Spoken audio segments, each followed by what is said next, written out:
Hello everyone, this is the RBMK-1000 Simulator tutorial. In this second version of the tutorial I will try to correct some mistakes that I did in the first version.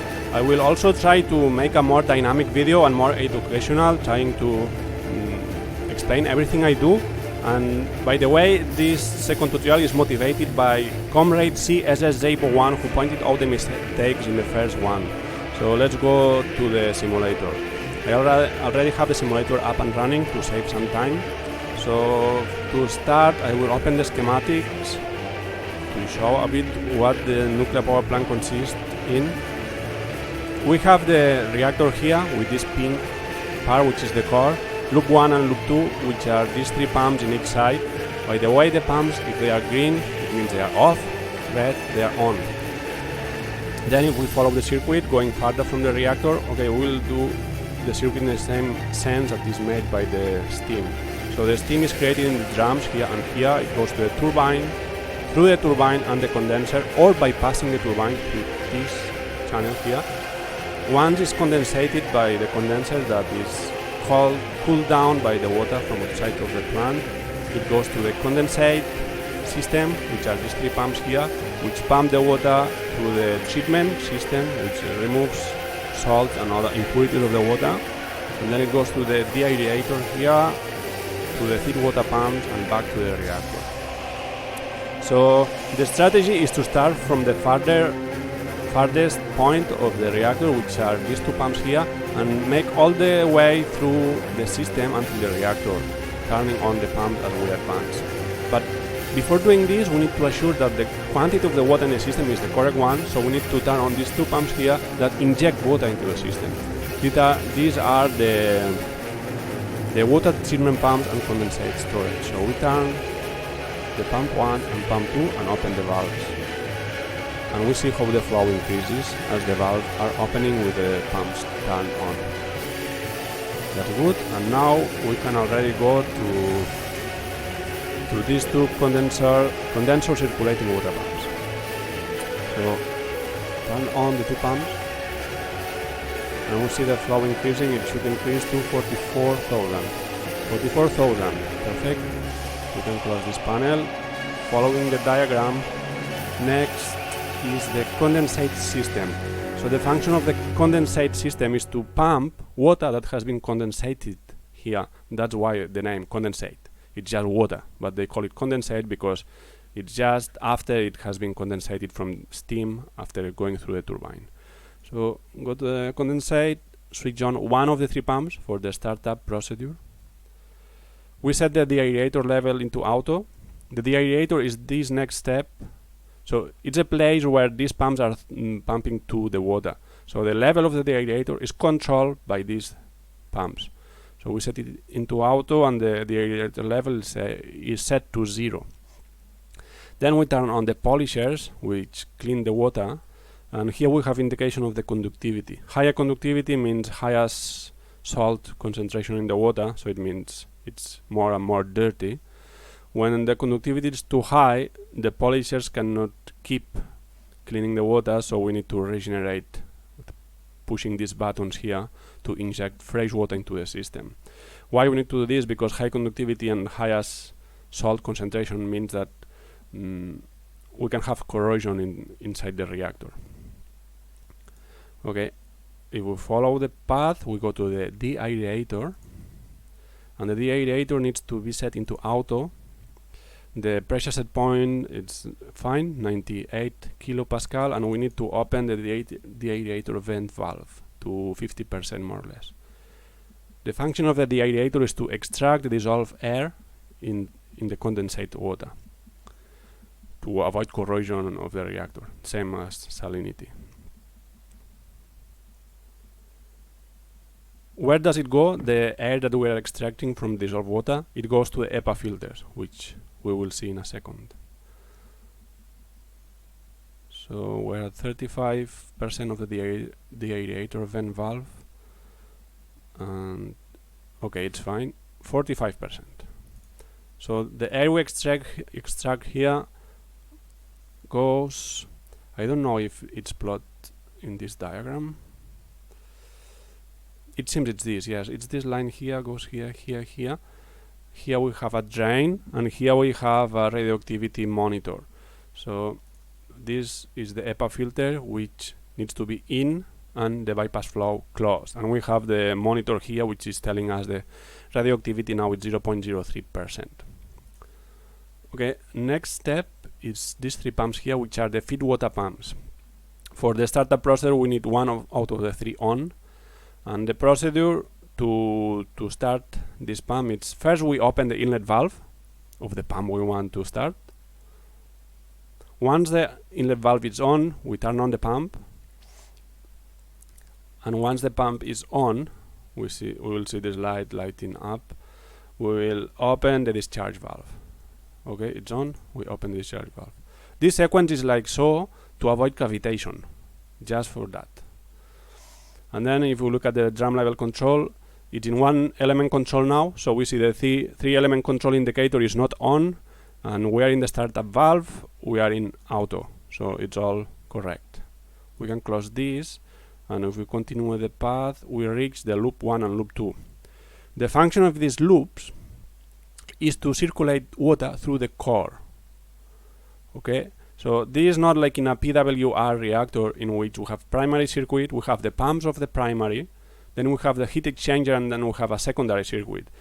In here, all the circuit is primary, so the same water that goes through the core, then it's converted into steam, goes through the turbine, condensate, etc. So we only have 1 circuit, and these pumps have the same function as in a boiling water reactor of the kind we can see in the ACME simulator, for instance. It's the core flow. So they just create core flow. They don't create flow through the primary circuit. So we need 1 of the pumps in each loop to be on for the startup procedure, and it's the same procedure as for the feed water pumps. We open the inlet valve of the pump we want to turn on, and once the inlet valve is at 100%, we turn on the pump. On, and once it lights up, we can open the outlet valve. Open. Okay, as the outlet valve is opening, we can see in the general panel here how the flow increases. We can close this. And now that we already have a core flow through the loop 1 and loop 2, we can already stop the offline core cooling system, which are these 2 pumps here.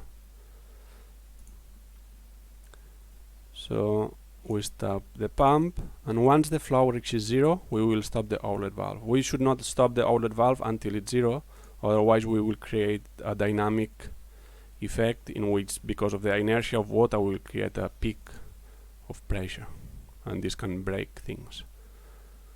Okay, that's good. The reason why we had this offline core cooling system, it's because when a reactor is shut down, because of the decay products of fission, it will continue creating heat during few hours or even days after the shutdown. That's why we need the flow to keep going. Okay, so all the pumps are in the state they need to be for the startup. Now we could already start pulling rods and creating heat in the reactor, but for this to be allowed, we need the turbine to be in the reset mode. So I will close this diagram and open the absorber rod control panel here. Open the turbine speed control here, and you see the turbine is in trip mode because we're in a shutdown state. To reset it, we need to go to the turbine support systems, start the lubricating oil. So we see here the pressure increasing. Once it reaches the correct value and there are no leaks or anything in the system, we start the hydraulic. The hydraulic is meant to govern this valve control here, which opens or closes the inlet pipe of the turbine. And once it reaches its value, we go to the steam drain and open it. For the moment, we do not start the steam seal. We will do this later. We can close this. We can reset the turbine by clicking here, and when it lights here, it means it's reset. When it's reset, we can turn on the turning gear, and we see the speed set point increasing. and it will increase up to 20. Why is this turning gear? This is just a gear that is attached to the shaft of the turbine, and it spins it using an electric motor.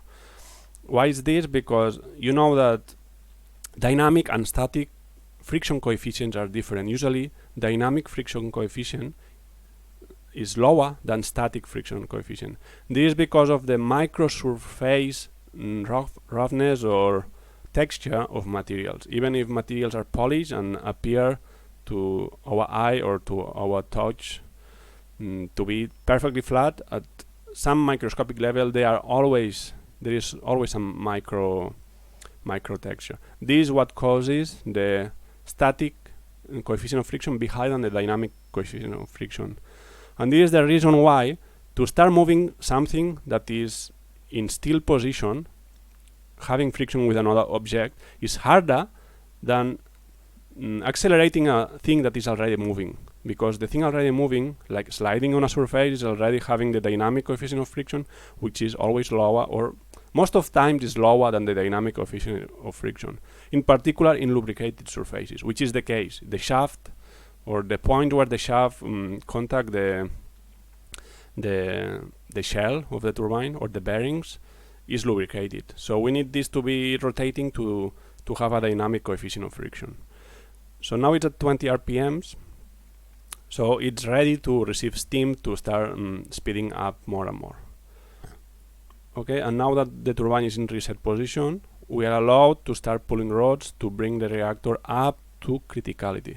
So first thing, this is an RBMK reactor, graphite moderated. It's very different compared to a PWR reactor. This doesn't work with enriched uranium, or it can use enriched uranium, but very few enrichment is enough, and to achieve this capability it needs to be huge. The reactor core is much bigger than the PWR reactor designs to reach criticality with a much less enriched fuel. That's why it also uses graphite as a moderator, because graphite is the best known moderator in the universe. So let's start pulling rods, selecting the center core only with a fast setting. Why we select the center core only? This is a safety feature, because this reactor have some nasty features like a positive void coefficient. It means that the presence of boiling water inside the reactor has a positive effect on reactivity. Positive effect on reactivity means that increases neutron flux, and increase of neutron flux increases thermal power, which increases boiling of water. So you see, this is a positive loop, and it can get exponential very quickly and have a critical runaway with quite dramatic consequences. So that's why we start with the center core only. So basically we are downscaling this reactor to a smaller reactor inside the reactor. We are trying to bring this up to not criticality, but a bit closer to criticality of what it is. And once we have withdrawn the rods in the center core, then we will continue with the rest of the core. I cannot really explain in details why this is safer, but this is meant to be safer than withdrawing all the rods at the same time.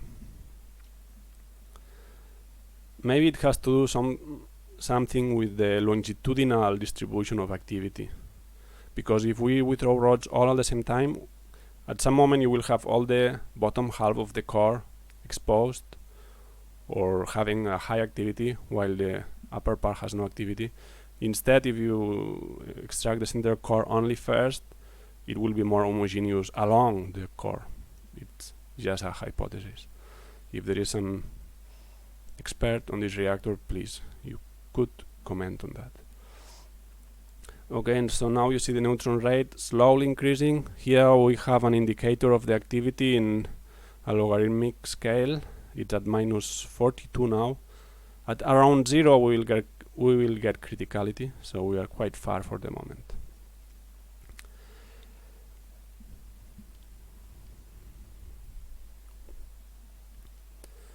I can check several things meanwhile. The reactor drain control is set at 0. Auto, okay.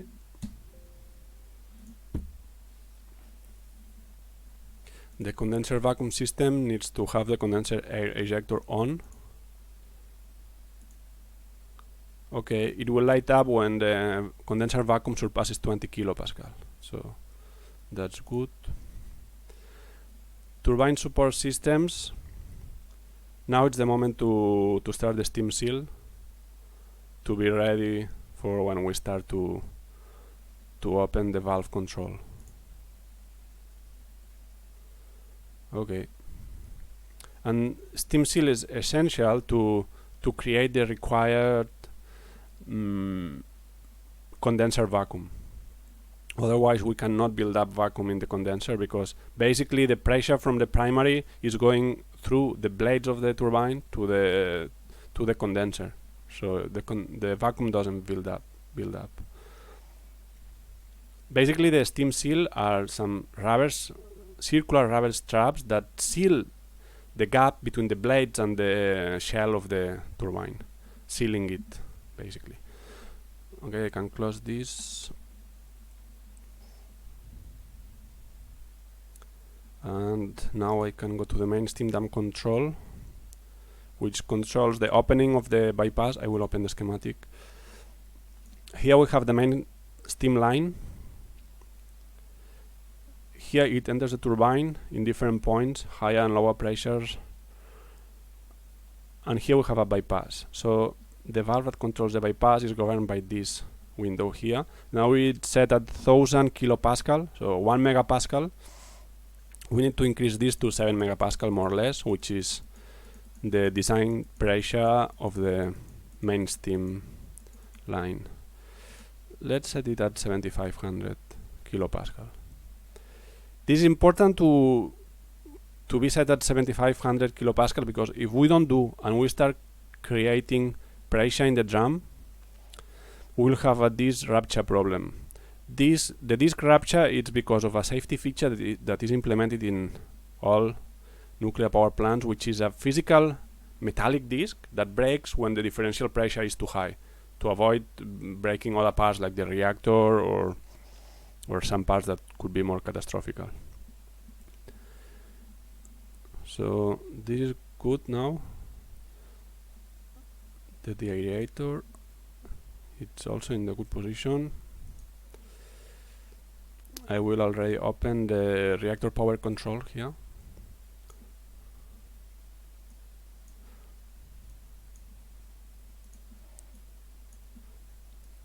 Okay. Here. And you see now the Newton rate just dropped. This is because we totally extracted the central core. We see the central core is at 0%. It means the controls are totally outside. We can deselect this, select fast, and continue pulling rods. Now it's in the entire core, so we see the Newton rate going up again. Okay, things are going very smoothly. We have the water in the drum at 79 degrees and slowly increasing. This is because of the remaining heat from the previous, from before the shutdown, let's say. You see the fuel temperature is at 80 degrees because the activity is really low, so I don't think it's creating yet any heat. And now we see some nice exponential growth of Newton rate. We are not yet critical. We see a growth because we are pulling rods, but we are not yet critical. It means if I hold the rods now at the position they are, this will drop below 0. But we are close to critical. We are getting close. And I will open some other panels here and feed water system here. Okay, we have to keep an eye into the Newton rate. Is at 4%. We should not surpass 8% because we will get an alarm at 8%. I will decrease velocity to medium, and we see here a drop in Newton rate, still 5%, and now I will decrease to slow. And I will also open the alarm panel. I don't like to open this before because there are so many alarms, it's pointless. You see we already fixed many things during the startup procedure. Now we have these two important things, the two red things, which are the reactor protection bypass. By the way, I will hold now the control rods. I will turn on the auto scram control here. So now we need to be careful. If we do anything stupid, the auto scram control will shut down the reactor. Anything stupid can be like going past 10% of Newton rate, for instance. We can pull rods again. And now it's all about pulling rods and holding, just keeping the rate positive, but not above 8%. Hold. Until we reach the neutron flags of 2%, and after that we can engage automatic reactor control. I will already turn on the automatic reactor control, but it will not engage until we get a power set point of 2%. Sorry, until we get a neutron flags equal to the power set point, which is set at 2%. So let's acknowledge this. And we have this red alarm here, which is we didn't activate the diesel ECC pumps. So the diesel ECC pump is meant to provide energy to the offline core cooling systems in case there is a shutdown and there is no energy in the grid. Okay, it's on, and we see the rate going negative because we're not yet critical, so let's continue pulling rods.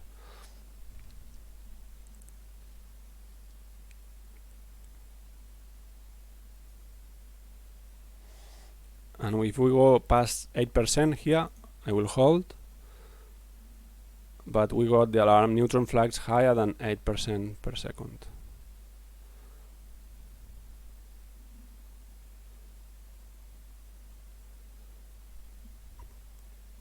And we got a neutron flags of 1%, so very soon we'll be able to engage automatic reactor control. Actually, I could decrease the power set point to 1% and it would engage now, but I will just leave it at 2% and continue pulling rods.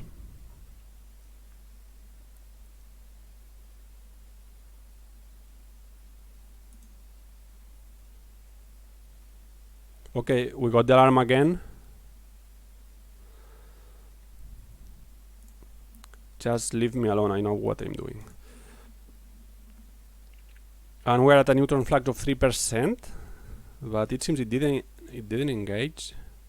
So I will see if I can engage by moving the power set point. I'm not sure it's engaging. Yes, because now I increased to 5% and you see the neutron rate increasing, trying to catch up. Nice. Some oscillations here, I don't know why. Okay, but it seems the automatic control engaged. We're at 5% power set point and at 4% neutron flags. Almost 5%, so it's perfect, and now it will go to 0 to the neutron rate. So now it's about waiting. So we heat enough the water in the drum that it creates enough pressure in the main steam pipe. We see the pressure increasing. It's 70 kilopascal now, and we can increase power set point until 10%. Let's go to 8 first to avoid having too high neutron rate. Neutron rate went up to 5%. Okay, and now I will go to 10%.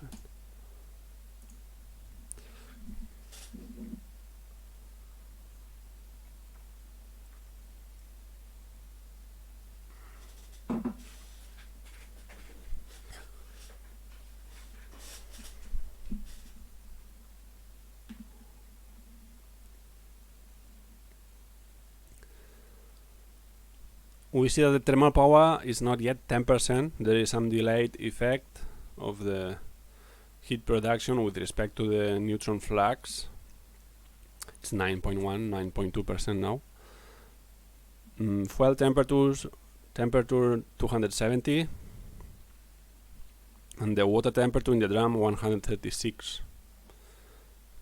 So the reactor is providing heat to the water in the drum via the loop 1 and loop 2, but this water is not quite at the temperature of the fuel because we have evaporation, so heat is being transferred to increase steam pressure. If you want to accelerate this process, you could increase power set point, but you need to be really careful, because all the settings in the system, like the number of pumps that we turn on for the feed water, the condensate system, and so on, it's meant to be able to cope with this 10% of power set point. If you increase to 15%, it's a bit dangerous in the sense that you could have a sharp decrease of reactor level, and the pumps are not able to keep up with this steam discharge. So 10% is what is said by the manual to be used in the startup procedure. You could use 15% and have a look into this pressure here, and before you reach the set point in the main steam dump control that we set at 7.5 megapascal, you decrease back to 10%. That could be done, but the safe way to do things is just keep it at 10% during the warming up of the drum and pressurizing of the main steam line.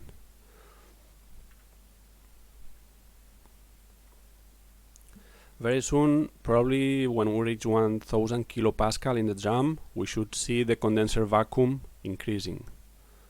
So let's keep an eye on this. This is a critical thing, because if it goes wrong, we could break the disc, which is a fatal thing, because the disc is a material thing. If it breaks, you need to replace it, so of course this will take some hours or days.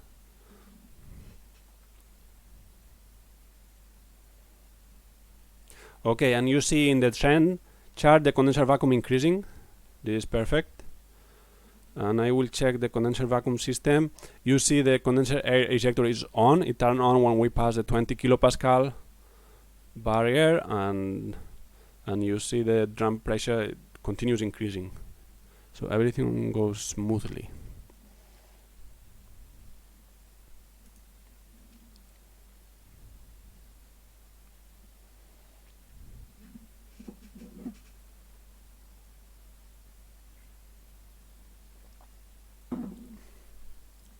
At this point, having condenser vacuum, you could already start spinning the turbine with this vacuum, but the design pressure of the main steam line to operate the turbine is 7.5 megapascal, or 7 megapascal roughly, so we'll wait a bit for the drum pressure to increase.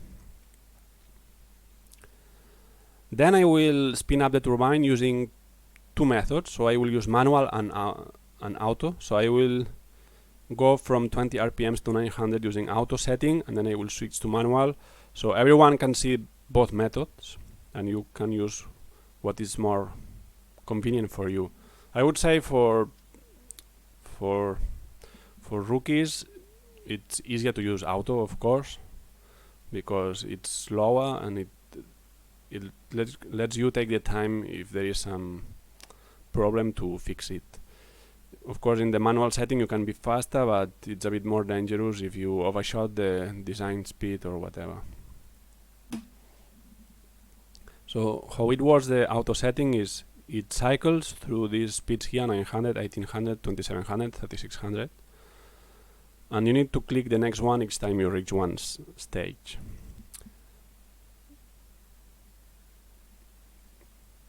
In the manual setting, what you govern is the opening of the valve control signal here.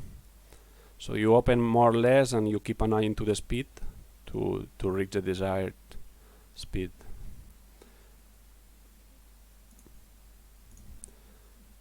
Then you may wonder why we have 3600 RPMs instead of 3000.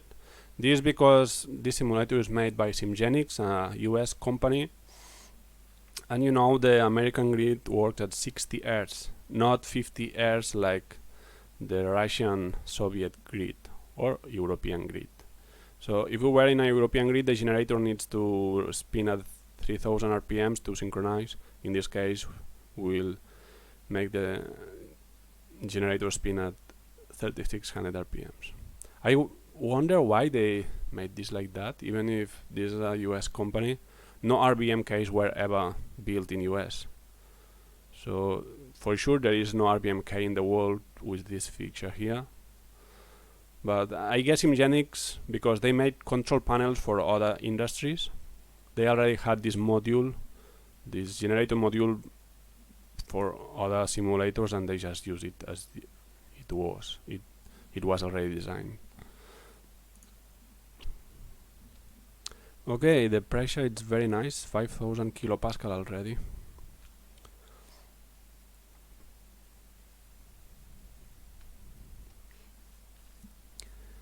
So while waiting for the pressure to build up, I would like to thank Comrade 3DR, who inspired me to make these videos. He has a very pioneer video in the internet, in YouTube, about using this simulator.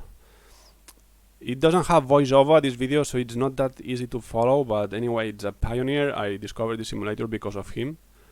And then I also would like to thank several comrades who gave me very positive feedback in the videos I made until now. They are Comrade Xiliang Chen, Comrade 757 Spy, Comrade Tatiana Jankovic, and finally Comrade CSS Zabo1, who pointed out some mistakes in the previous tutorial. That's why I'm making this new tutorial now. And we are reaching 7 megapascal in the drum right now.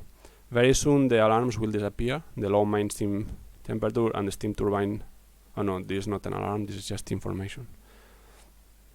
Okay, now it just disappeared the alarm, so it means we are able to start opening the turbine valve You see the main steam dam control opening, because we reached this set point that we set manually at 7500 kilopascal, and this creates some transient situation in the reactor level and the hot well level. So before start spinning a turbine, we'll wait for this to stabilize a bit. It's a safe thing to do.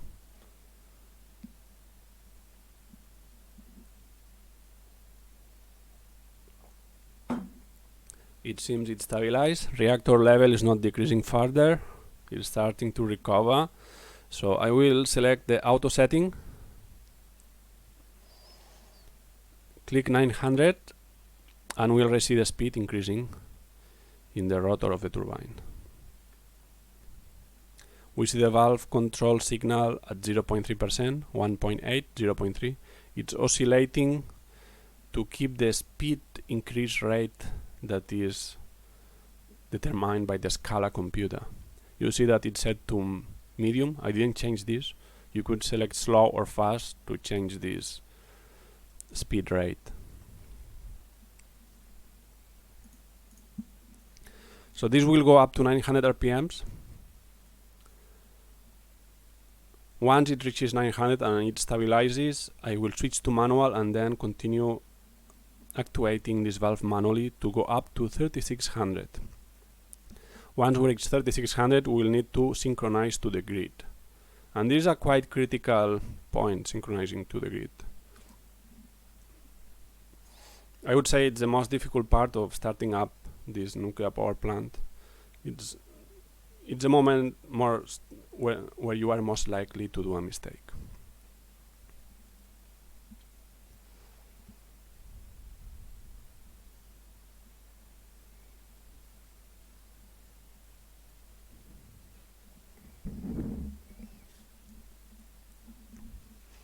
We are close to 700 RPMs.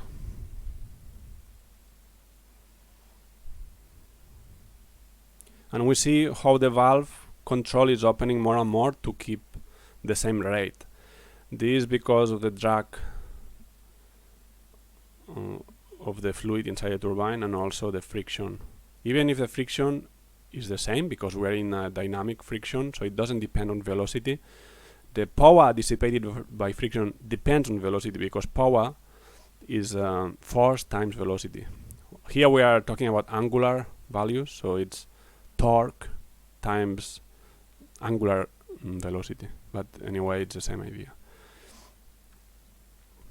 So that's why we're opening more and more the valve control, and we're close to 900 RPMs. Later on, we will need to take care of the shell temperature here, and the rotor temperature here. If they are too different, this will create a differential expansion, which is plotted here. And if the differential expansion reaches the red part in this side or in this side, this will create a very high vibration that can break the turbine. We reach 900 RPMs, and the valve control just stabilized to 1% to keep this spinning rate. So now I will switch to manual and increase the opening of the valve to 4%. Let's see if the vibration doesn't increase too much. We have a vibration of 21%. We see the speed increasing above 1000.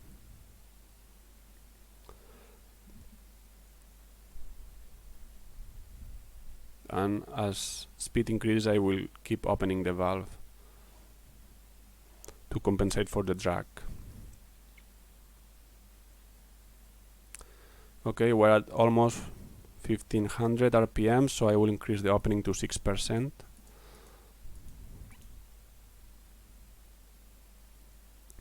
We see rotor temperature around 10 degrees above shell temperature.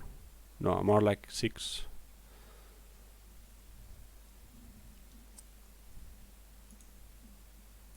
You can see the steam flow here, it's around 13, quite low, just to spin up the turbine. We are at almost 2000 RPMs.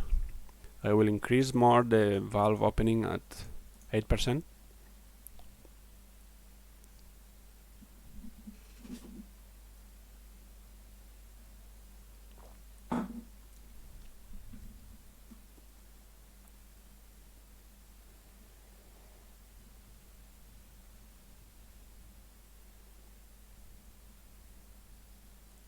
And now you can compare fuel temperatures, 430 degrees, and drum water temperature, less than 300 degrees, 291, because of the heat exchange happening in the boiling.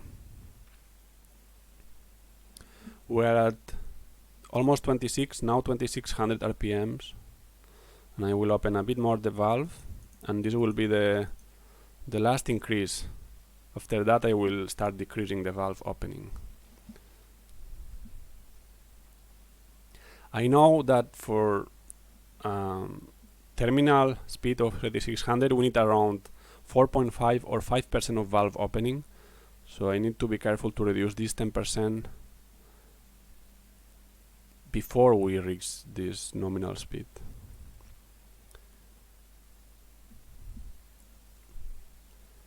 So at 3200 I will decrease slightly to 8% and then continue decreasing to reach this 3600 RPMs slowly.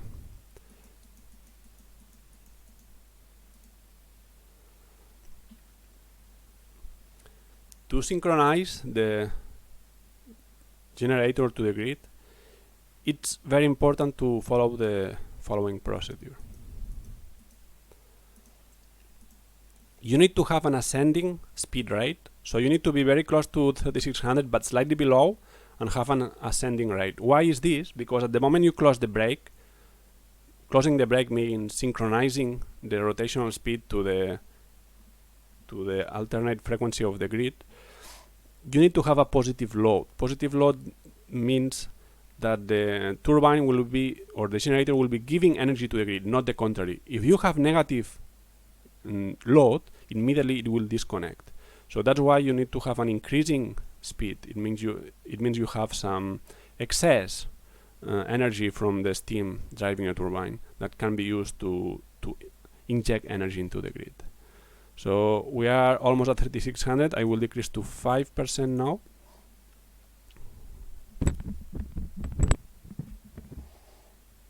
And now I will start the oscilloscope that will help us to synchronize.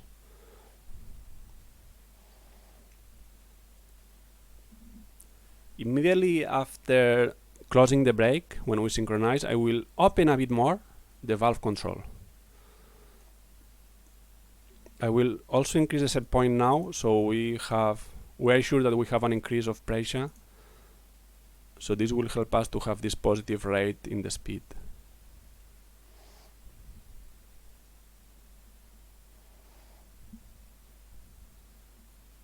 Okay, we are at less than 10 RPMs, and I will decrease to 4.5% to be more accurate. 98, and let's be prepared to close when the arrow is in the top dead center. Now, okay, it's perfect, and now I open a bit more the control valve, and we see generated load is 0.4. I will open more. Let's open it to 10%. Yes, and we have like 2 megawatts. This is safe, and now I will increase the power set point to a bit more, maybe 12%. Perfect. And I will switch the control to auto and set the power set point to 8000, so 8 megapascal. This will open the valve automatically as much as it can without going below 8 megapascal. This is a very critical point. If you set a too low pressure set point, it will open a lot the valve, and it could create a very sharp decrease of reactor level that can be very catastrophic. So now I will just wait a bit for things to stabilize. You see here in the trend chart the drum steam flow increasing steadily. This is because the valve is opening more and more, and it seems that it's stabilizing, but we have a decrease in reactor level. This is dangerous.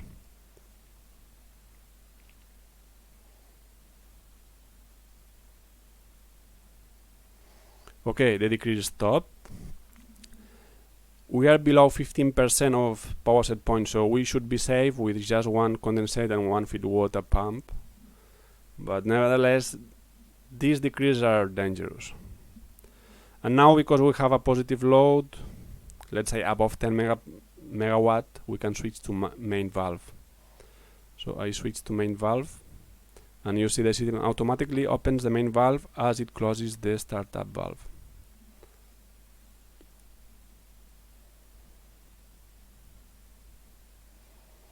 And we have again a reactor level decrease. I don't like that. That's very dangerous. That's very dangerous. I will start a second feed water pump. Okay, I open one inlet valve.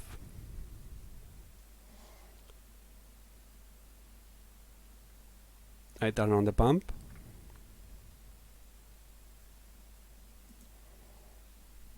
And I open the discharge valve. And let's see if this increases the reactor level.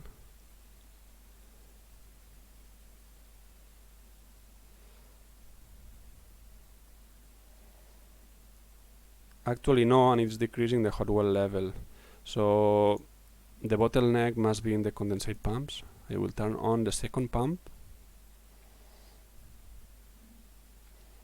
And this may have solved the problem. You see now the reactor level increasing back. Whoa, this was quite a critical situation.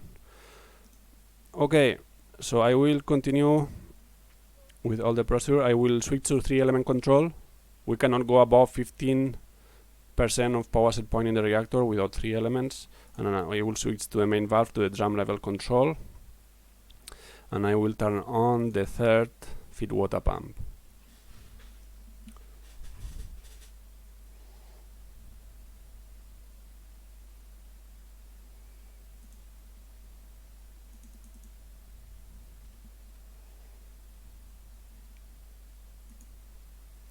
Okay, the 3 feed water pumps are on.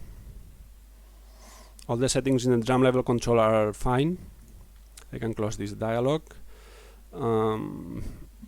Now we can increase power set point to 15%. We can close the steam drain now. Here. Okay, this will slightly increase turbine power.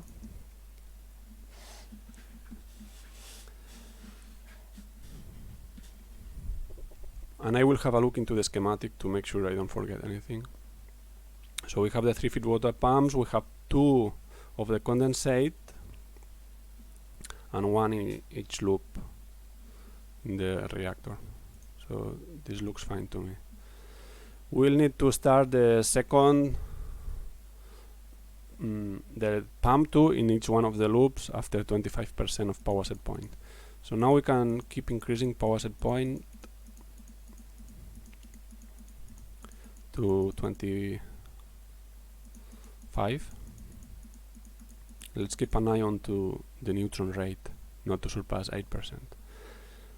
Now it's 25, and now we can slightly decrease the pressure set point of the turbine.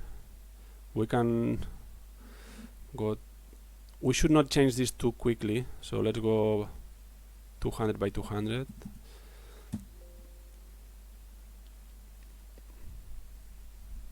And the generated load is increasing. We're at 140 megawatts.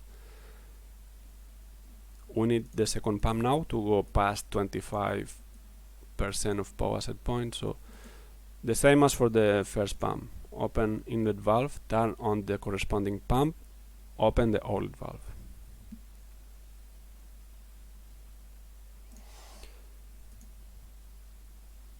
The purpose of this is to keep the voiding low. So open the outlet valve. Perfect, they are opening. We can close these dialogues. And we see the void here, 4% and 5%. Now they decrease to 3% and 3% because there is more flow of water getting rid of the boiling. And now we can just continue increasing set point. The only thing that limits us now is the voiding. We should not go above, let's say, 17% of voiding in the reactor, and the turbine vibration. We should keep an eye into the rotor temperature compared to the shell temperature and differential expansion, which causes vibration. So I will go to 45% of power set point and wait a bit.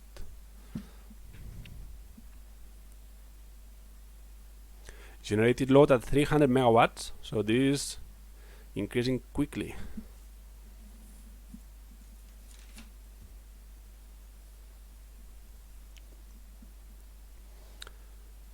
We can continue increasing power set point. Let's go to 55.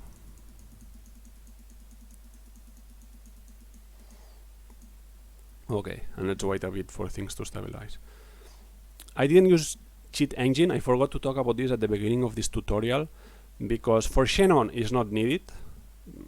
In the previous tutorial I used to think that Xenon poisoning was a flaw of this simulator, but actually it's no more than the real Xenon poisoning that you get in real reactors.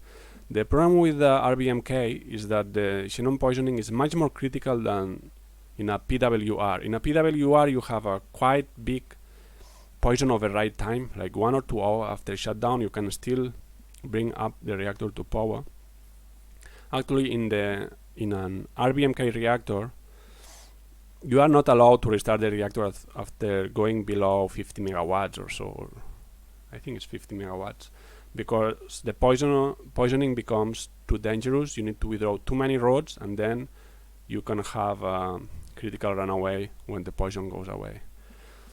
Now we have a Xenon concentration of 203. This is very high actually, but it seems that we still have room in the control rods. They are at 44%, so it means we can keep criticality, and because now the power set point is quite high, neutron flux is more than 50%, Xenon will start decreasing.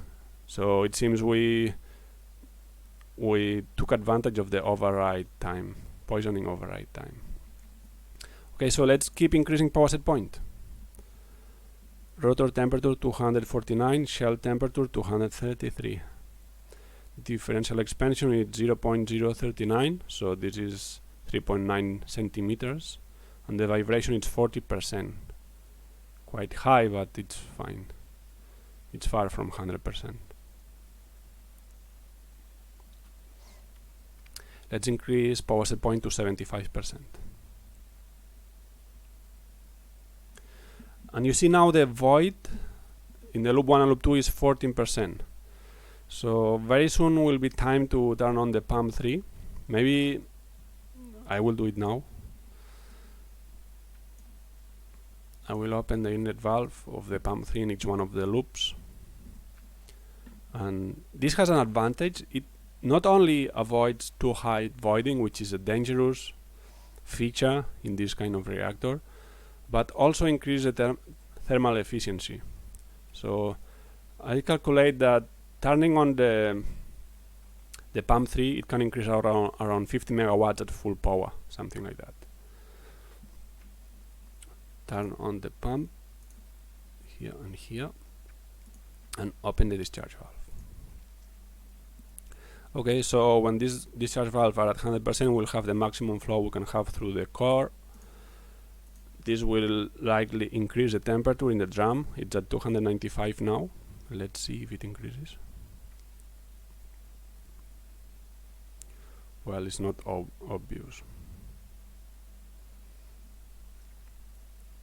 Anyway, this is the design temperature for a normal operation, and we can continue decreasing a bit the pressure set point in the turbine. Let's go to 7400 and continue increasing a bit power set point in the reactor to 85%. Let's go to 91%.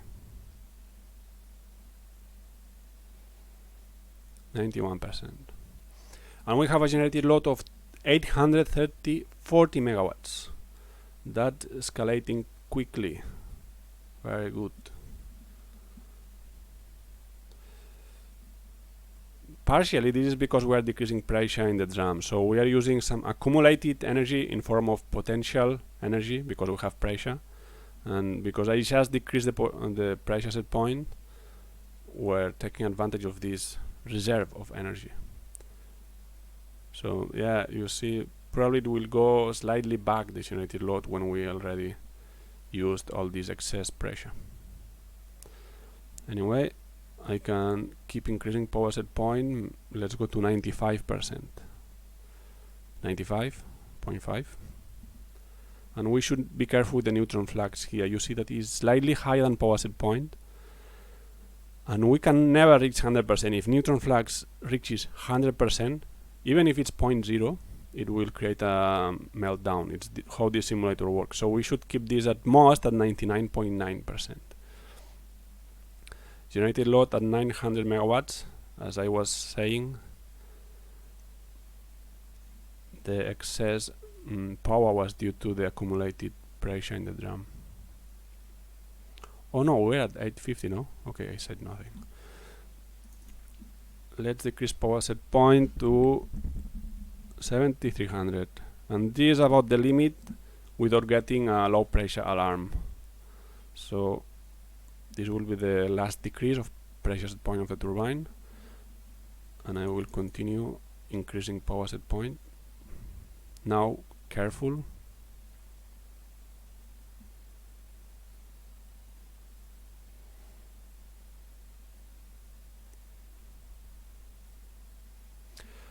And now it's time to fix the fuel consumption. I already explained this in a previous video. This simulator has a very fast fuel consumption rate. It means if you run it at full load for 1 hour or so, the remaining fuel will reach 0 and this is over, because you see here there are some symbols like new fuel, spent fuel.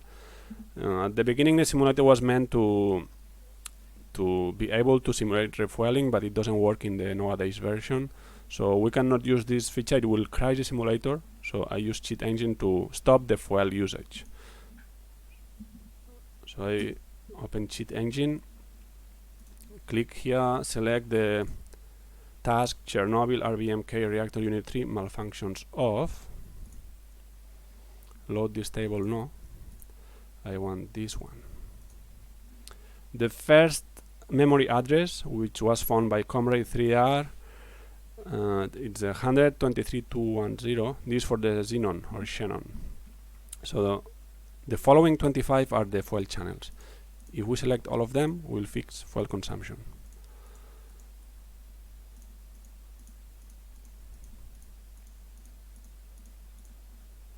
Okay, now we can minimize cheat engine. Do not close it, just minimize it. And this remaining fuel, 87%, will not decrease anymore. It will be kept at 87%. And now we can continue increasing power set point carefully.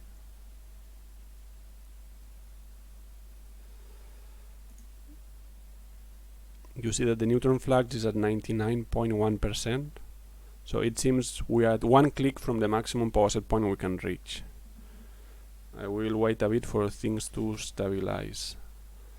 And you also see the main valve of the turbine is open at 97.2% using the automatic control. So this is very good because we are super close to 100%. It means we are super close to having the maximum thermodynamic efficiency, which happens when you are in nominal values of pressure and temperature in the drum and in the water and the steam, and you have the valve open at 100%. So there are no drag losses by the closed valve.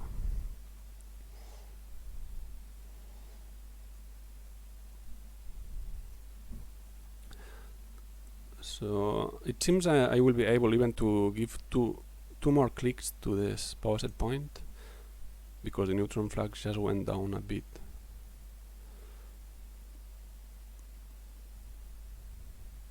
Yes, a bit more, to 99.5, and it goes to 99.7.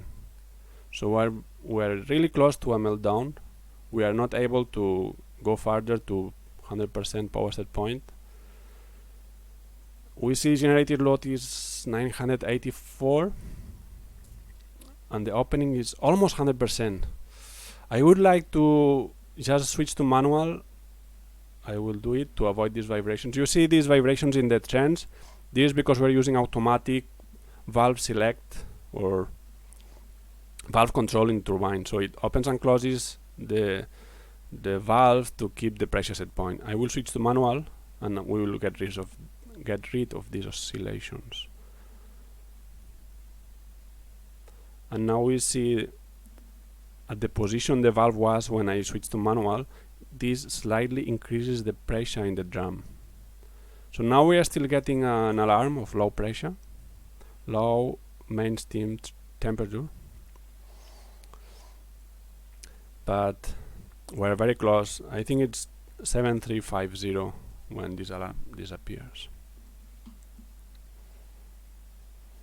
Thermal power is also increasing because of the build-up of decay products. So hopefully this will give us some more pressure and we will be able to reach 100% of the valve opening. Meanwhile, I have a little trick to get some extra power. If we look at the diagram, wow, this looks nice with all the pumps red. The aerator is a system that basically removes dissolved air into the water, but it works with steam. So it takes steam from this main pipeline, it hits the water and removes some air or whatever. But of course, if we take steam before the turbine, we are reducing the steam that is used to generate power. What we can do is to slightly decrease the pressure in the aerator. It will still be able to do its function, but it will consume less power from the main steam line. So we need to go to the aerator steam supply and decrease the power set point. So let's check the generated load. It's 983 now, and I decrease the power set point here to 48. This is the minimum to which we can decrease the aerator steam supply power set point without getting an alarm for low aerator pressure. And you see the increase in generated load. So we got some megawatts. What was it before? Like 10 less? I don't remember.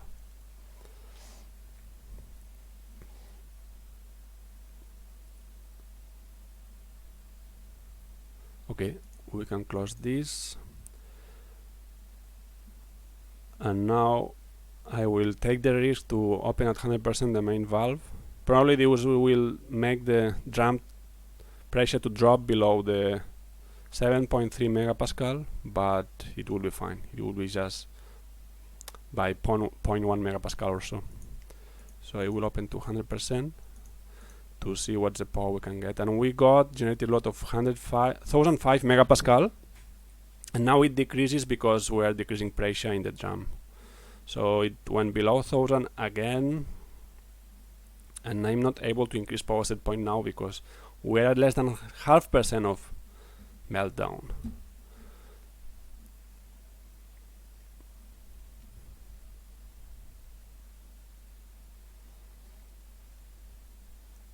You see here the oscillation because of the opening of the valve.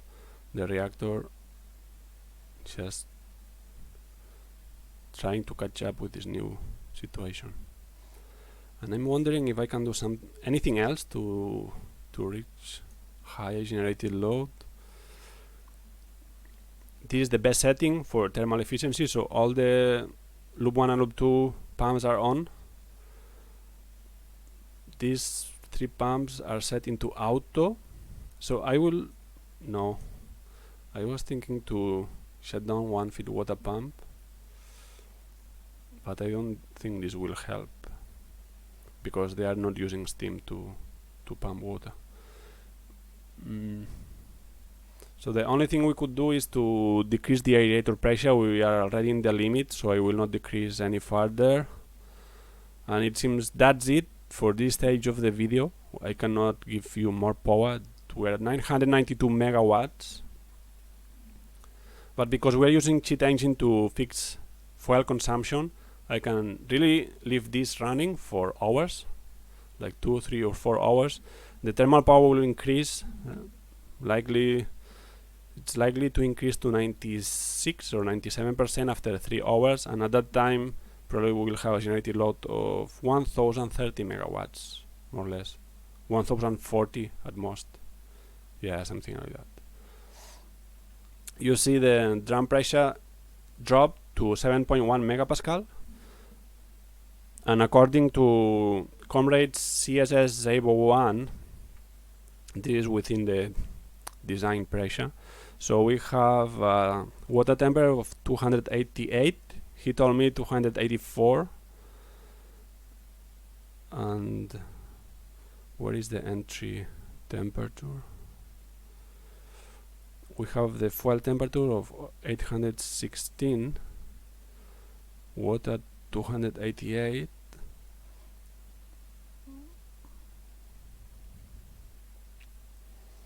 And we should have an entry water temperature of 270. Where is it?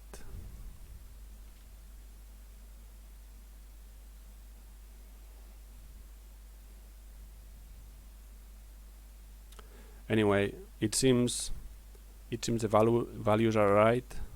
We get the 7 megapascal, and the temperature seems to be also fine. At least the exit temperature of the reactor.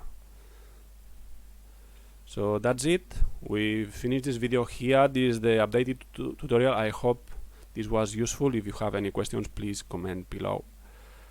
Thank you for watching. Bye.